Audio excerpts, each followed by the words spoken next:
Good evening. I'm Rudy Fisher, your co-host for the next hour of this show, SlushHeap. SlushHeap is a special show because it's fully dedicated to the authors. It is our goal to provide an atmosphere where authors can promote themselves and share their stories of success and temporary failures with each other. We hope to welcome any other professionals associated with this field, such as illustrators, audiobook specialists, editors, ghostwriters, etc. The concept that in doing so, we build a community that will ease new authors into business while expanding the success of our guests. Having said all that, I must add that tonight contains an important string of firsts. For the last 3 months, we've been polishing this show, only to go back to the drawing board many, many times. Tonight, finally, is SlushHeap's first show. So it's SlushHeap #1. That's the first. It'll be our first live show, which is called HOA, Hangout on Air, which after the show will be archived on YouTube. The show will contain our first advertisement. Yeah, it's an advertisement already. We are part of Hangout 10 Network, which is a network that puts together a lot of Hangout shows in one place.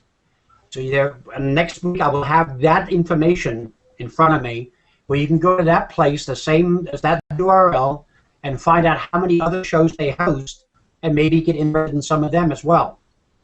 In addition, we also have our first guest. And believe me, finding a first guest is hard. Maybe you remember when you were a child, you always wanted to be the first to be picked. Pick me, pick me, pick me. But as you grew older and you became an adult, that changed a little bit. And some of us who joined the police force or a fire department or even the military found out it wasn't good to be the first picked. And I can speak of that firsthand. First man in and last man out just doesn't work right. So with that all being said, I don't want to go on too long here, because I see already the hand coming up telling me to slow down. Let me introduce to you the other half of the Beauty and the Beast show, and that is the lovely Darcy Duranzier. I did that wrong, didn't I? Yes, you did, but that's okay. I'm Darcy Durant, so you don't have to remember my last name right now. Just remember I'm affiliated with SlushHeap, and that's okay. And tonight with us, we have quite a few guests tonight. We have part of our show, producer Mike Fisher at the very end of the screen, and maybe he'd wave. And we also have Matt Frost, who's been helping us out with some of the design aspects of the show. And we have Jim Alt, who's been a friend of the show and has helped us with a lot of the technical stuff getting ready for us for this episode. And finally with us we have Karen Moulder, who is a author. She wrote the book Burning Barriers, which is her story. She was among the first female firefighters in the country, and the first in her area in Brownsville, Texas. So she will tell us a little bit more about her book, and she will also join us for some discussions about how fiction and nonfiction compare tonight. Before we get there, I think that it's important that we kind of talk about our audience, because while we are dedicating the show to all authors, the primary audience is going to be those of you who are just trying to break into the industry, and you likely have a lot of questions. In an effort to help you, we'd like to do a little bit each week, just introducing you to parts of the industry that you might not yet be familiar with. So tonight I have 3 definitions for you, because these are 3 of the things that I was completely clueless about when I came into the industry. One of the terms that you'll see quite frequently nowadays is indie. People will refer to themselves as indie authors quite frequently, and which can be confusing if you're new. But indie is just simply short for independent. So an independent author is just a person who's decided to go the self-published route versus choosing to go after an agent or a big publishing house. It's very common today, and it's changing the industry completely because so many people are choosing to become indie authors today. But we'll get more into that on other shows. A couple other quick abbreviations for you. YA stands for young adult. You'll see that quite frequently on the show and on websites across the internet. Young adult is defined as people between the ages of 12 and 18. So authors that say that they are YA authors are actually aiming their books and their writings towards that audience group. And then finally, NA, it's new adult, not to be confused with YA, because it actually goes after a slightly older group, and it is written about people who are legally adults, so maybe 18 to 25, but still really getting their feet wet in the world. So now that I've done that, let's get out of the boring part and get on to our special guest. And to do that, pass it back over to Rudy, and he will do the introduction for the evening. Okay, thank you. As Darcy said, our first guest is Karen Moulder. And as was spoken, Karen is the author of Burning Barriers, a book very much like my own about her life and her career. So my first question, is there anything you want to say as an introduction to yourself before I start peppering you with questions, Karen? Anything about yourself that we need to know? She's muted. Sorry. Okay. That's okay. Yeah. Am I okay? You're fine. Okay. I don't know what to add. I'm a self-employed mother of 5, and I had a little extra time, but I didn't think it was going to take that much time to write the book that I did. But I don't know what else I can tell you. Okay. Well, we'll get you warmed up a little bit first here. Okay. My first question, of course, is, again, I'm comparing myself to you, and I don't mean to do that in any way, but that's the only way I can formulate the questions. What made me write the book? So I'm going to ask you the same thing. What made you write this book? Basically just talking about all my experiences in the fire department. Everybody kept saying, you need to write a book, because there were so many things that I went through over the 10 years that I was a firefighter. So I just never pictured myself writing a book, but I finally met Darcy, and she helped me push me into the direction and got it done. There you go. Now, if I'm not mistaken, your book is labeled as a fiction? Yes. Can you elaborate on that? Because we know it's not a fiction. Yes, it was easier to go that route because there's just too many legalities involved, doing a biography and getting names right and getting people to sign waivers. I just didn't want to go that route. Okay, so since you made it a fiction, I assume the names have really are not the same anymore. No, they're not the same. What I did was I kept the first letter of everybody's name and changed the name part of it. That's very good. That's something interesting. I never thought of that. At least then you still knew who the character was. Yes. Okay. So, And actually, I wouldn't be a good co-host if I didn't ask a sensitive question. And I'm going to go to the questionnaire you filled out. Do you remember that? That Yes. wasn't too long ago, right? No. And there is an incident you describe that happened while you were a firefighter, and I assume that is in the book. Yes. You know what I'm talking about? Yes, I do. Elaborate for the rest of the audience of what that incident was. Okay. Well, you guys asked me what the funniest moment in my career was, and basically it was a fire that we went to, and when we showed up, at that time I was driving, and when we got to the scene, there was a police cruiser parked right in the way, and we couldn't park the truck to be able to discharge the lines and accurately fight the fire. So I jumped out. I opened the car door because the police officer wasn't around, and he had the car still running and the keys in it, and so I just got in the car, drove it around the corner, and I left it there. And so then I came back and I put the fire truck and moved it up and started, and he walks around the corner from the house, and the look on his face like, where's my car? It was so funny. It'll teach him not to park in the way again, no. And he was probably the one that called the fire in, right? I mean, it's a fire. They're not supposed to block the fire department, so it was kind of a lesson for him. Well, I have to confess, I have not read your book yet, but Okay. I will do that. Before I even get to, is there any other little things I should look for in the book that you feel would be interesting to the public? Karen, I think you should tell the story about the field fire where you lost your helmet. Oh. Okay. Okay, it's not so much it's kind of lost my helmet. We went to an orange grove fire, where it was like an abandoned orange grove, and we were fighting the fire, and as I was first on the hose, and my officer was behind me, and we were cutting the fire down until all of a sudden the heavy winds picked the fires up and brought it on top of us, and he yanked on the hose to pull me back, and when he did, my helmet fell off, and we just kept on running because the fire was it was like so high, and it was like right on top of us. And so when we go back to find my helmet, it's just like melted. Ooh. Yeah.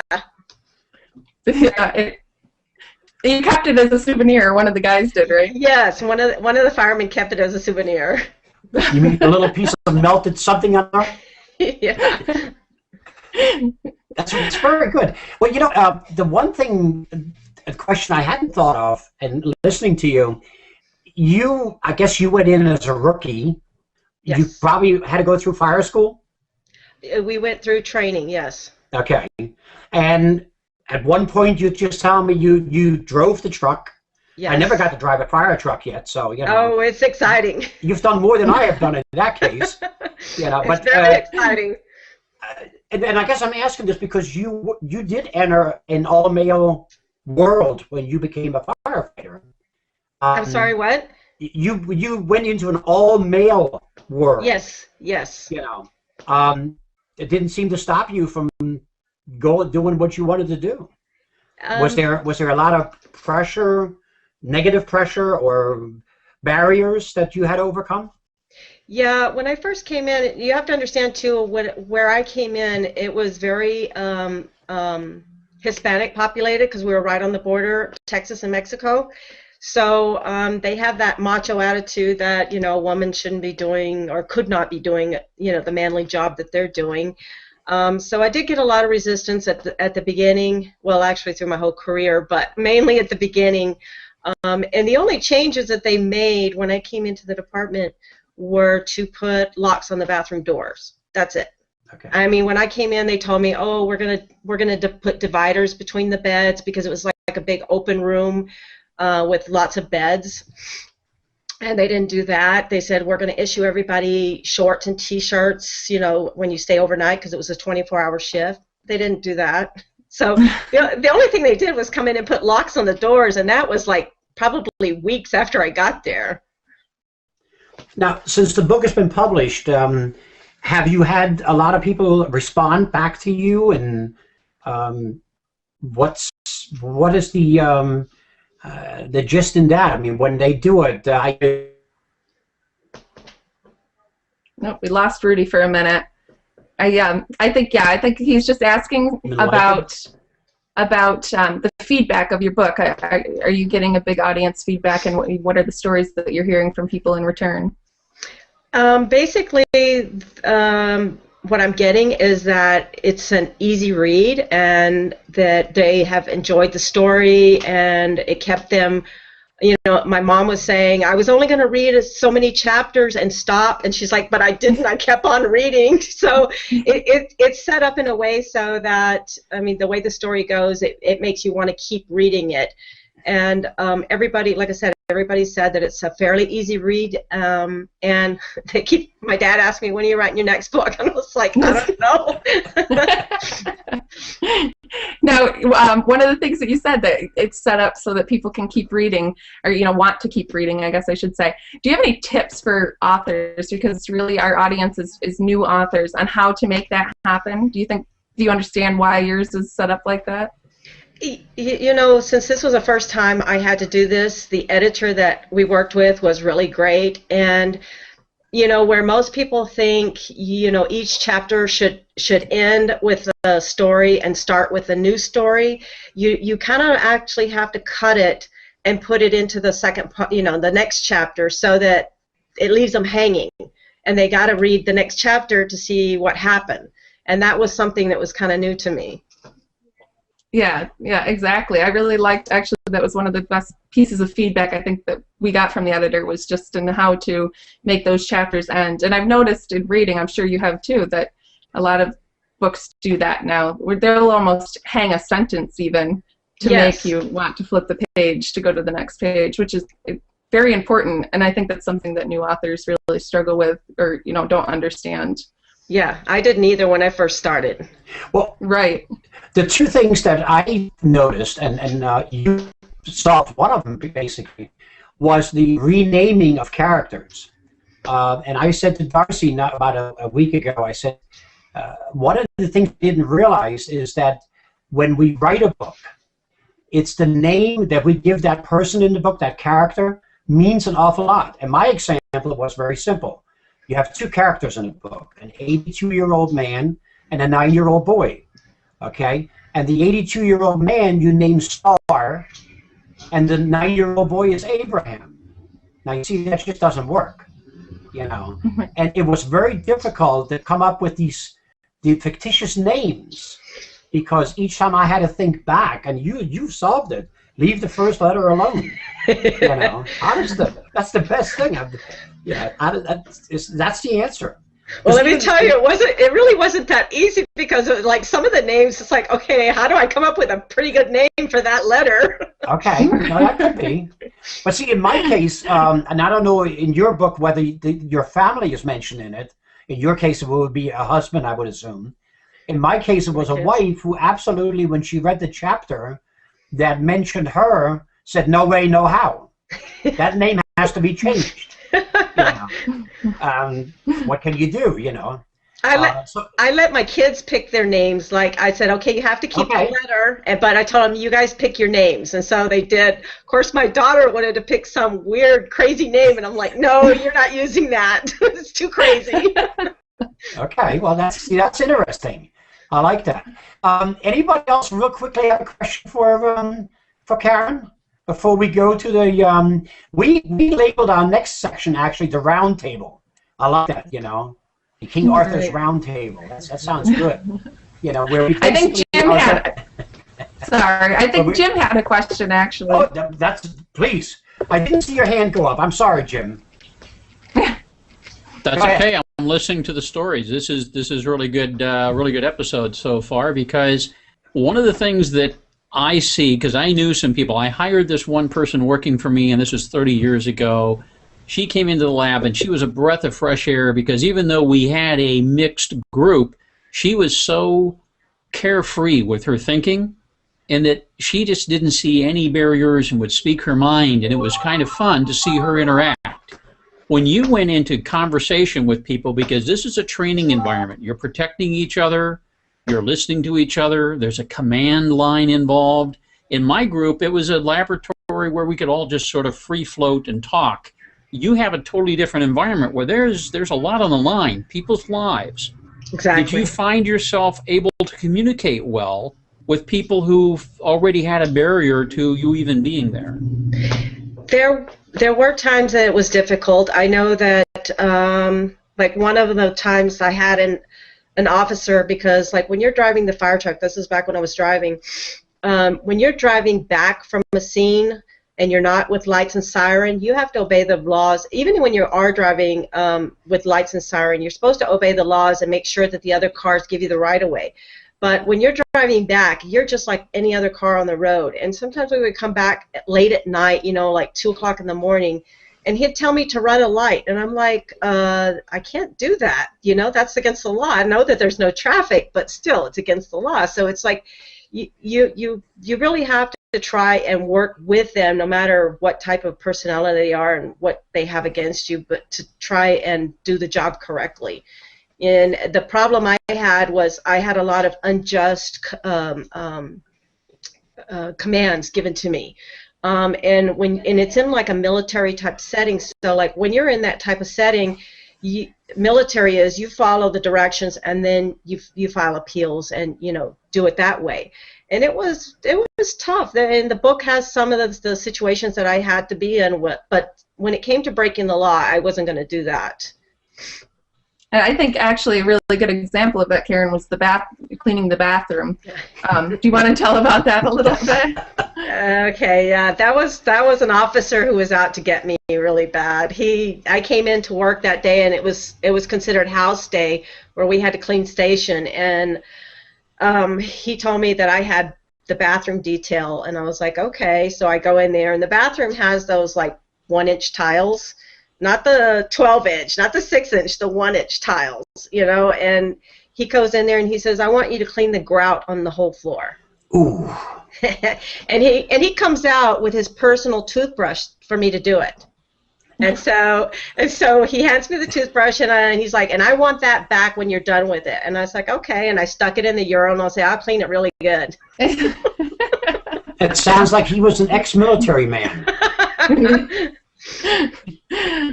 Definitely, they would use that. They would have you whitewash a sidewalk, and then when it dried, they give you a toothbrush and told you you had to get it all off again.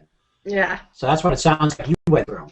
Yeah, when they didn't want you there, they gave you stuff like that to do. But you survived it. Yes, I did. Good. That's great. Karen, you haven't mentioned the name of the fire department yet. Did you want to do that? It was the Brownsville Fire Department in Brownsville, Texas. Is that where you are now? No, I'm in Massachusetts now. Oh, Massachusetts. Okay, Yes. good. I was trying to get an idea of where you were, and because I'm in Florida and other people are in, Canada. We can do this. This is international when you're on a hangout, so it's Okay. always nice to know where people are hanging out from. Thank you. And also to know what kind of sleep schedule they're on. I love the shows that have, the ones at 12 a.m. and ones at 4 p.m. and Right. Exactly. So Mike's showing Go ahead. Karen's website now. It's not the There's greatest. Karen's website. Yeah. burningbarriers.com. This is where you can go to learn more about Karen's book and also to order copies. Her book's also available on Amazon.com and Barnes & Noble. You probably could even order it through your local bookstore if you ask them to order it for you. Karen, do you know the price?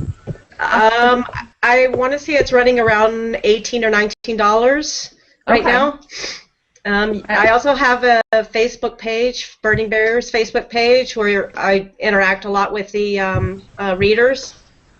Excellent. Okay. So you can learn more about her there, and if you have any questions, you can always contact SlushHeap. We're on Twitter and Facebook, Google+, and you can also go to slushheap.com, and we can hook up with Karen if you have other questions outside of tonight's show. But for now, I think I'll turn it over to Rudy because we are going to go into our round table section Well, the of only the show. other question I have for Karen is, I know you alluded to it somewhat. Will there be another book? Another book? I don't know about that. I have enough stories to make another book, but There's got to be enough material that you didn't touch. oh, 'Cause I know. You said you had Darcy as your ghostwriter. Yes. Well, I know for a fact that Darcy threw out half of my material. So she probably threw out half of yours, and you could write another book on that half. It was tough because I had to cover like a 20-year period. So it was tough trying to cover, and after I wrote it, I was like, oh, I should have put that story in. I should have put that one in. But yeah, I have enough to write another story. There you Don't go, know the if I want sequel. to do that. Okay, I so think it was a very good story. It was a very good story, and I think that that Karen had could have told a lot of stories outside of the fire department that could make a pretty good book too. Yes. So as we said, we're going to go into the roundtable section, and I don't know why you gave that to me, because I'm not used to sitting at round tables. All mine are always usually square, without a head on it. So I know you had some questions that you had initially written down, Darcy. Do you want to start? And basically what these are is what's the difference between writing a fiction or a nonfiction? Now here we have a writer who experienced a nonfiction but wrote a fiction. That's going to be interesting how the answers come out. Right. So, And I think, ahead.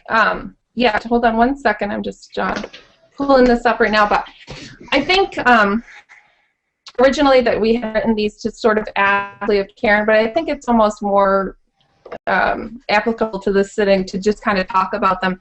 But one of the biggest things that's hitting the industry right now is the indie book movement and the ebook movement, how it's really changing the industry completely because people are looking at books in a whole different way. People who would have been entirely too intimidated to write one before are now seeing the possibility. But it's also changing it for people who have struggled so hard to get to these big name publishers and are almost finding it worth switching back over to becoming self-published because they maintain rights and a lot of the money where the publisher would take that otherwise. But in 2011, the best example of this was a 26-year-old indie author. Her name was Amanda Hocking. She was written about in 2011 by the Huffington Post because she was making what they called millions of dollars as a result of her ebooks. And she did an interview with them, and truthfully, she was pulling in huge sums of money every year because of these ebooks that she wrote, and she would write them quickly and get them off just about as quickly as she could get them written. They were online. And I think that that's a very good example of how this industry has changed. I'm just curious kind of what people think it means to fiction and nonfiction writers. I mean, how would it affect a fiction writer versus a nonfiction writer? Rudy, how do you think it affected your chances of becoming a success as an author? Oh, mine? Zilch. Yeah, because you have a nonfiction book. True nonfiction. No, not just because of that. I'm not an author, like I told you before. I'm a teller of stories. That's as simple as that is. I can't put it on paper. And I keep using the excuse that English is my second language, and I will not be, constantly corrected the way I write compared to the way I speak. If I speak, they say, "Oh, I have an accent," because I mispronounced it. Right. So no, I understand, and as I told you before, had I written my book, for instance, right after it happened, probably that year I would have competed against 999 other authors. But I waited, Right. 40 years, and this year alone, the book count that's been ebook published and everything else is well over 500,000 people Right. that have And submitted something. No matter Right. what it is. And what everybody's afraid of, and I see that, is that this ebook thing is going to dilute the waters somewhat with the good stuff. No, the good stuff is still there. You just have to look a little harder, And Right. what's going to happen is don't believe everything you read. In other words, there's a lot of people will write about themselves how great their book is, and I've seen that enough times. But I would rather hear word of mouth. Somebody said, "You know what? I just read a book and that was good," and then I would go pick that up. So that's going to happen more. I know there's people out there, and I see it every day with our Twitters in, how there's tweets in, I guess I should say, how people are upset because of all these books all of a sudden hit the market again, and there was not one good one among them. And from what I understand, there's some libraries now finally starting to do something about the public having a say on what books the library should carry. And that includes indie authors and ebook publishers. That's great. Because before we didn't have that avenue. Right. And I think, I did read about how libraries are starting to make that distinction, actually, in the article I read, it talked about how before libraries looked at self-published books as being books that weren't good enough for a publishing house, so why would they be good enough for the library? That was almost the direct quote from the article that I read.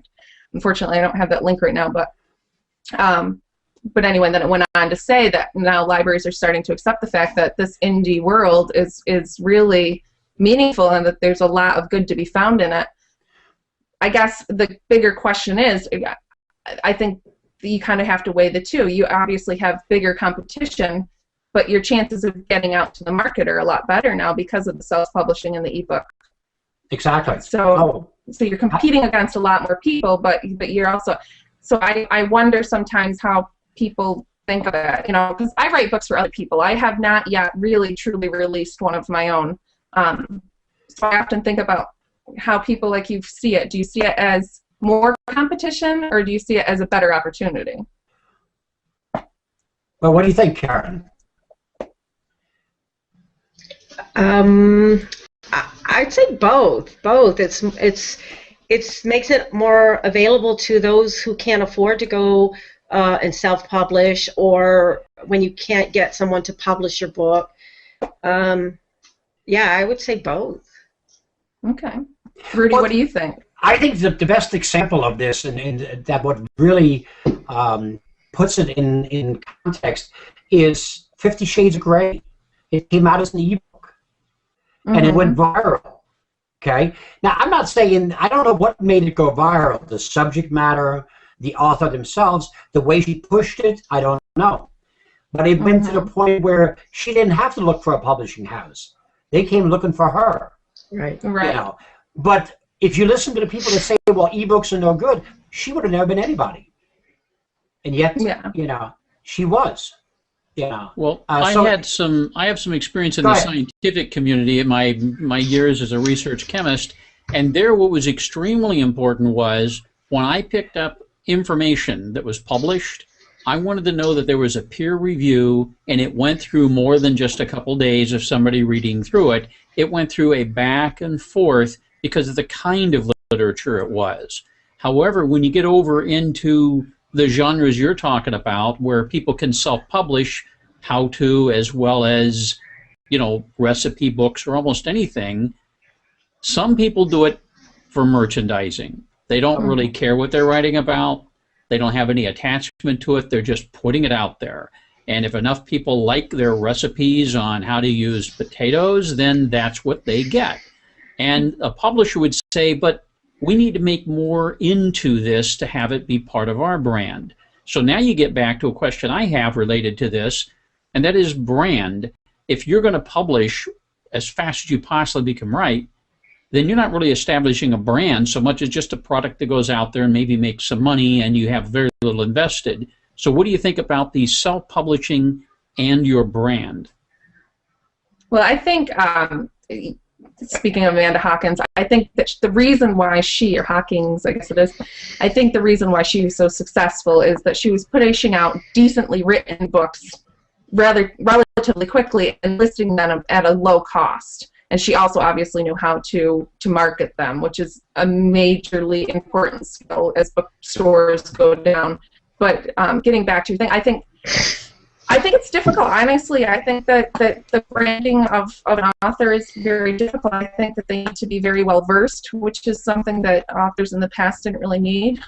They relied on the publishing houses to take care of that. But nowadays, they need to know. You need to know as an author not only how to write and how to form grammar correctly and use punctuation and the basic writing skills, but you also need to know how to use social media and how to approach audiences online in the online environment. You need to be able to stay up to date with it because, as we've said, I mean, Google Plus it's brand new, and so many people are just learning about it. You need to be able to really be on top of that in order to do anything.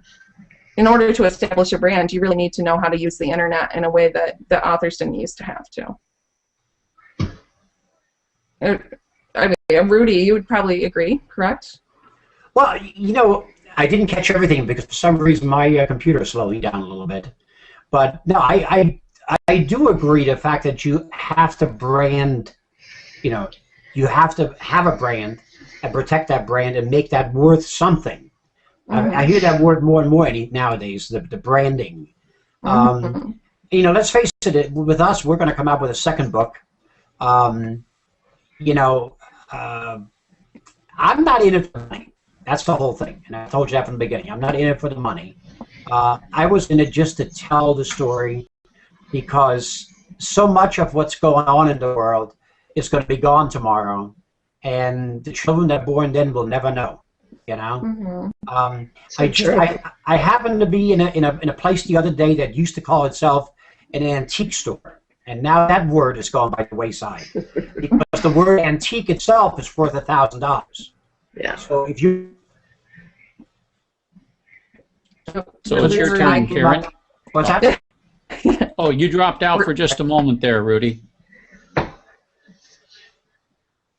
Well, we'll go to you, Karen. I think you probably have a lot to say about this, but I think probably one of the things that new authors are wondering about is, how you made the decision. So as an author, how did you make the decision to go self-publishing versus trying to approach agents and big publishing houses? Well, it just seemed like they were going to take more. Of course, the way I went, I think they're taking more too. But I actually went with I went with Author House, and I did go and I got their marketing package, which I have found is working really great. They sent out a thing to all like the radio stations and TV stations, and I've gotten a lot of response back on that, and I was kind of in shock that like as soon as it went out, I was getting calls that day.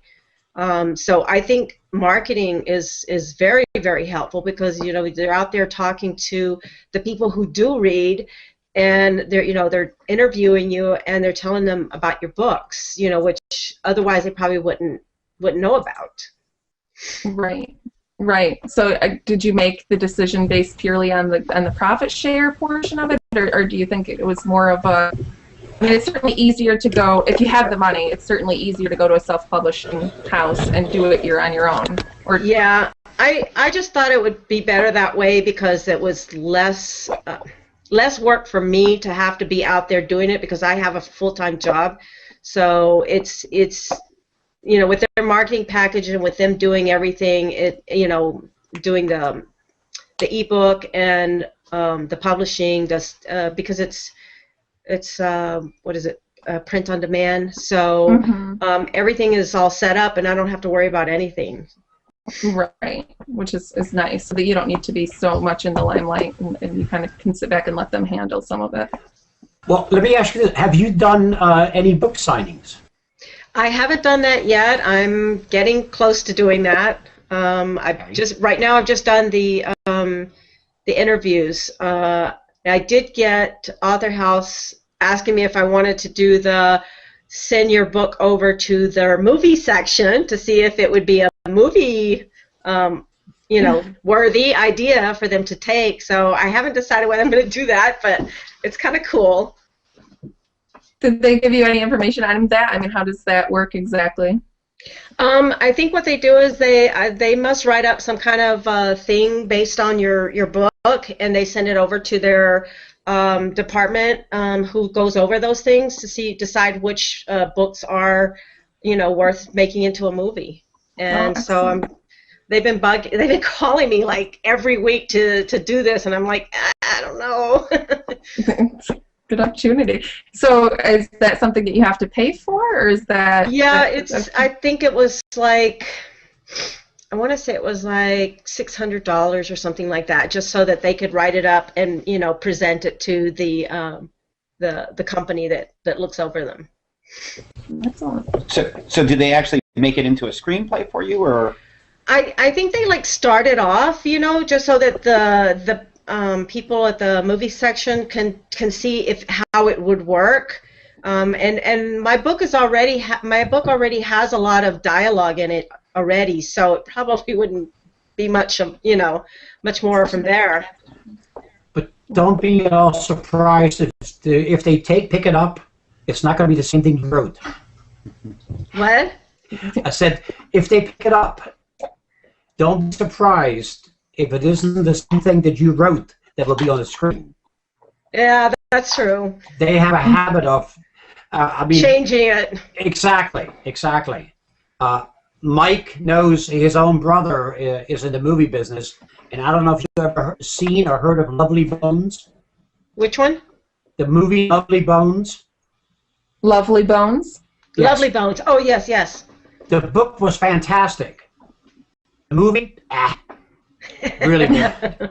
Really bad. Really bad. Yeah. Well, that's because reading a book, you have a better imagination. Well, exactly. But they take liberty with things because it's all in the eye of the beholder again. Yes. You know, that director, he has his own vision.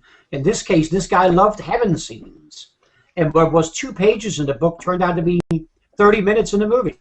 Yeah. Wow. So Now, do you think, Rudy, though, that I mean, obviously, The Lovely Bones is mostly fiction. Do you think that a nonfiction they would be able to take as many liberties with? oh, absolutely, absolutely. Now, You think so? You know, because there's I've already been warned because we've talked to, you know, I've talked to my son about that, and he said if they ever take it, you know, it's going to be turned around. First of all, our book, yours and mine, doesn't have enough sex in it, and you know, so therefore we have to change that to make it sell. You know, and I don't even, you know, don't even want to think about it. So then you got to She's decide, laughing. though, Wait a minute, Karen. wait a minute. This character's Karen's based on laughing. you. Are you comfortable with that? No. Something, Karen. I'm laughing because people kept saying you need to put more into the book, and I'm like, I'm not comfortable doing that. My parents are going to be reading this. I put a little bit. Yeah. It's funny that you say that. I was telling the guys last week that I was approached by a man who wanted me to write a book for him, and the example he used was that it would be similar to 50 Shades of Grey, only slightly more graphic. and I just didn't know that I could handle that. I don't know if I can put myself out there like that. Why don't we just skip the book and go right to the movie? No, that's it's interesting. I don't know. I've never looked at that part of it. I realized that most of the good movies, anyhow, are fiction because they were written with that in mind. But Right. can you turn a good nonfiction, which I don't care how Karen looks at it, hers is a nonfiction, you know, can you turn that into a good story? And I think you could, you know. Yeah. Maybe the audience would, absolutely. you know, if you didn't tell the audience where it came from, and they would look at it from the same point of view as they do all the other ones, it may be different. Yeah, I mean, there's Could certainly be. been very good nonfiction movies out there, so I'm sure that they could do that. Well, Karen, I hate to ask this. Would you consider, if they made a movie out of your book, would you consider it a comedy? I don't know. It's kind of it's a little between drama and comedy, but I guess I would say more comedy. There's a lot of funny things that happen. No, but that's what I gathered from what you said. I mean, you had some really funny things happen to you. Yeah, funny, but I mean, I had some bad things happen too. So I don't know. It's a little mixture of both. And you have to remember, you're going to have to take your kids to go see it. Yeah. Yeah. So maybe we should cut down on the sex scenes. All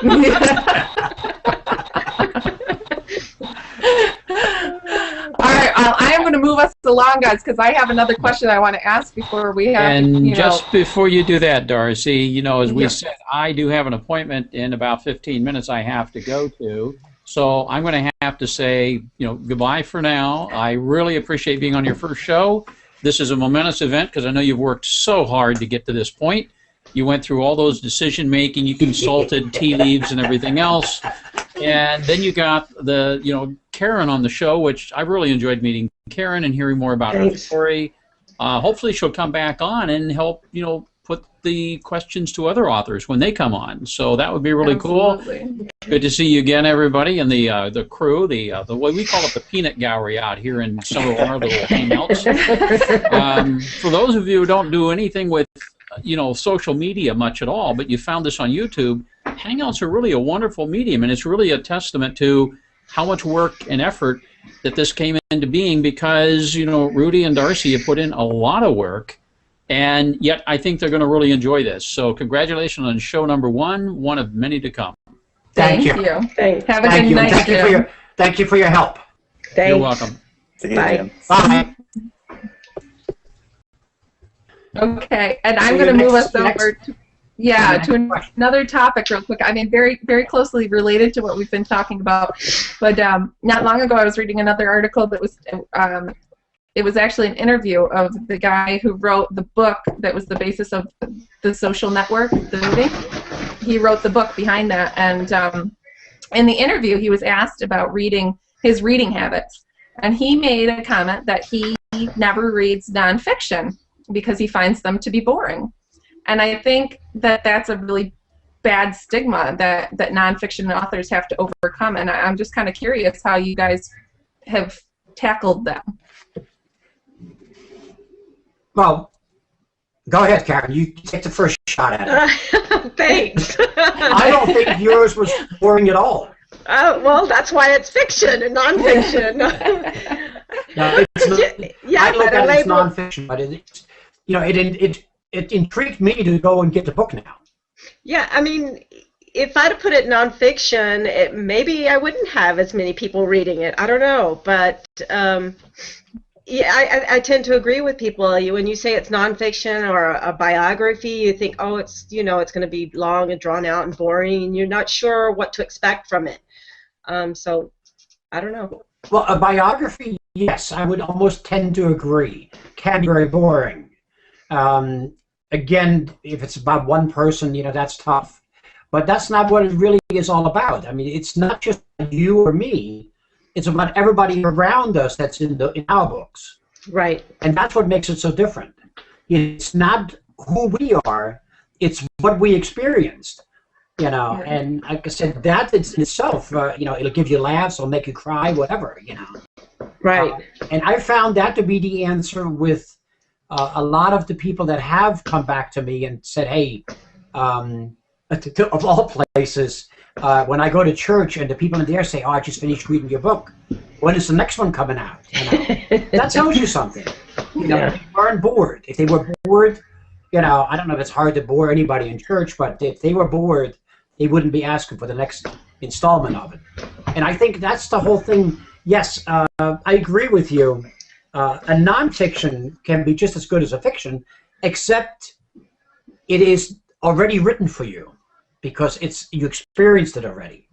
Mm-hmm. Where the fiction, which was one of my questions tonight, if we had a fiction writer, do they sit down and do they know the whole story? Or do they sit down and they know none of the story, and all of a sudden their fingers magically start typing, and then do they go back and say, no, that didn't work too well, I got to redo it. You and I didn't have to do that too much. Right. So maybe you have it easier in the writing process, but harder in the marketing. Yes. I would almost say that's the case. I think it's an answer to your question. I mean, I obviously write fiction. I do write for myself a lot. I just haven't published anything of mine yet. But I think as a fiction writer, a lot of times it's not nonfiction, but there's still a lot of reality in it. You base a lot of what you write on what you experienced anyway. It's just that you're adding to that. It's like, to make a comparison, movies. There are only so many subject matters you can touch, just like in the books, that you have to repeat after a while. Right. And life doesn't quite repeat as often because not everybody is a writer. So somebody may have had the same experience as me, but they're not writing a book. Somebody had the same experience as Karen. They didn't write a book. Right. But in the movies, they always, what is it? Everybody says it goes back to Star Wars. No matter what the major thing comes out, you can parallel it to Star Wars anymore. How many ways can you tell a story? The last great creativity, or exactly. So no, I'm not afraid of that. I mean, this, the fact that we lived it and we're telling that portion of it, and yes, we took some liberties. There's no doubt about that, because to some people, our lives were boring. To me, it was boring. At times. Mine wasn't. But you're lucky. I mean, I got in trouble because I was bored. That was the whole thing. That's probably it. No, well, you know what? I got to ask you one more question, Karen. Because of the way you wrote your book about what happened to you, did at any time, because of the things you did and survived, did that make you feel invincible? Invincible? Invincible. No, never. Okay. So you always had that little thing that something could still happen to you. Oh, yeah. When you're standing 20 feet away from a tanker truck that's getting ready to explode, you don't feel invincible. But see, okay, that's very good. I like that comparison. But when you're standing there, and in my case, and there's bullets flying past your ear, and they didn't hit you, you know you could walk right in front of that bullet, and that bullet would stop. Oh, no, I never felt that way. That's what was wrong with most of us. You know, I think Okay. that's the biggest problem with PTSD, is the fact that we thought we were invincible, and you know we could do anything. And we got into civilian life, and we acted that way. So I'm surprised that in your case you're saying no, you still felt that pressure then. Oh no, yeah. Interesting. Every fire scene, anything that was, you know, I mean, there were some where you felt a little more in control, but then there were fire scenes that is like you know it, if it just goes the wrong way, you're gone. So. Do you think that a lot of that was because you had kids at home? You know, when, like the one where I mentioned the tanker truck, when I was fighting that, at the beginning it was like I wasn't thinking that, but when I heard that they had closed off the highway for 2 miles in each direction because it might blow up, then I started panicking and I started thinking, who's going to take care of my kids? You know, my body's going to be in a million pieces. They're not going to have one to bury. And, you know, it was like all these things are rushing to your head. You know you're not invincible. But, yeah, I think because I had kids that maybe it was a little different. Okay. Yeah, I think so too. I would think that. I think that in any kind of situation, I mean, it might be just like a close call on the highway. You almost get in an accident or something. That first thought's always to your kids and what are they going to do? Exactly. I'm sure Mike can attest to that as well. I'm sure it's not just a woman thing. I think men feel that way too. I think. About thinking about your children and worrying? Yeah, about not Of feeling course. invincible. Yeah, because of them. No, absolutely. Just a time check. So we've got about 7 minutes left. So I wanted to make sure that you knew that for the hour. The one thing I did want to ask is, during this whole process, is there anything that you would change or that you regretted about what you did through the writing, publishing, everything in between? No, it was a very big learning experience. But I don't think that I would have changed anything. Darcy was a great help. The editor that we had was terrific, but expensive. But no, I don't think I would, because everything just kind of went. You know, it took a while. It took a lot longer than I thought it was. I think because it was expensive. But no, I don't think I would change anything. It went pretty well. So how long did you think it was going to take compared to how long it actually took? I think when I first got together with Darcy, we were like, oh yeah, it's going to be like 6 months to a year. It took me almost 3 years. Okay.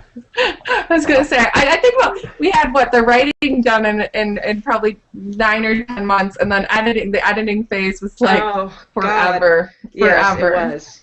It was. Every time I got the manuscript back, it was like red everywhere, and I was like, oh, I want to give up.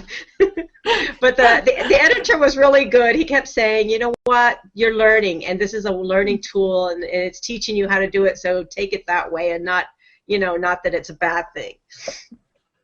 And the end result is worth it, I think. Yes. I think that's one thing that probably authors forget, is that writing the book is only really a fraction of the journey that you're going to get it to the point where it's worth reading.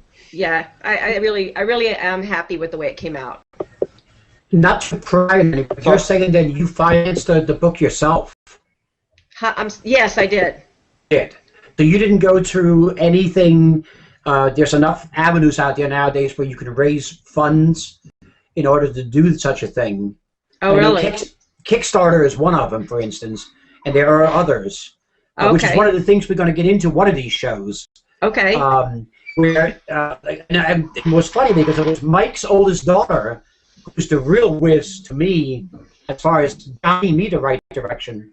We were down in New Orleans, and she knew I was getting ready to do something with the book. It was almost finished. And I said, I read in the USA Today about this thing where you can get funds to do a project. And she looked at it and she said, oh, that company's no good. you want to go with Kickstarter. And I thought, oh, that's interesting, you know. So I looked it up, and sure enough, what they do is you present in a video format of, say, 3 minutes, why you need X amount of dollars. And if you reach your goal, the people that pledge it then are charged that amount of dollars. It could have been $1, could have been $5. You are not allowed to pay in Kickstarter. You're not allowed to pay them back in cash. You have to give them gifts, and the gifts have something to do with your book, for instance. Okay, so and she said, "Oh, I do that all the time. I only give $1 or $2, but I get involved in projects that I think are good." And I followed Kickstarter for almost a year now, and the best thing I've ever seen was a girl came out there, and her whole video was her standing in the street reading the back of cue cards, which had the same thing written on the other side, but she was saying the same thing, and then she would throw them in the street. It was about her cutting her own CD. She was with somebody, she had a contract, and made very little money because they kept it all. So she says, I can give more by doing my own. She was asking for $16,000. By the time the time was up, which it takes 30 days, she had raised $210,000. And she gets to keep every cent of it. So what she did is anybody that actually contributed was now invited to a free concert that she was going to give in each one of the cities that was nearest the hubs that she could come to. You know, and I thought that was fantastic. So it's something that you know, you could think of. You want to write your next one. You don't have to finance it. That's something to keep in mind. Jim told me of one other thing, and I got to get the name again before we have that show, where no matter how much you ask for, whatever amount they donate, you do get right away. Not like Kickstarter. If you ask for $6,000 to do a book, and it's $5,999 pledged, you don't get a cent. They don't spend a cent. See, it has to be $6,000 or more. Whatever you put the amount on, you know what that book costs you. So in the future, you could say, "Oh, I know I can do a book, or they can do a book for that amount." You know, you went through several avenues. You didn't have one house do it all for you. You had your own editor, right? That you chose. Yes. Which you said took a long time, plus was very expensive. Yes. I looked into Creative Space, which is a division of Amazon. They do the same thing. And what they do is they sell you packages or a la carte, whichever way you want it. In order to write a book like mine, from all the way through, from editing it twice, from doing all the artwork, for doing the whole thing, publishing it, it's on-demand printing, which I believe you said was yours. We're talking about $3,800. And what I did is, I came up with earlier with the $6,000, is because the $2,200 was the gifts I was giving back. See, in my case, because you could do the same thing.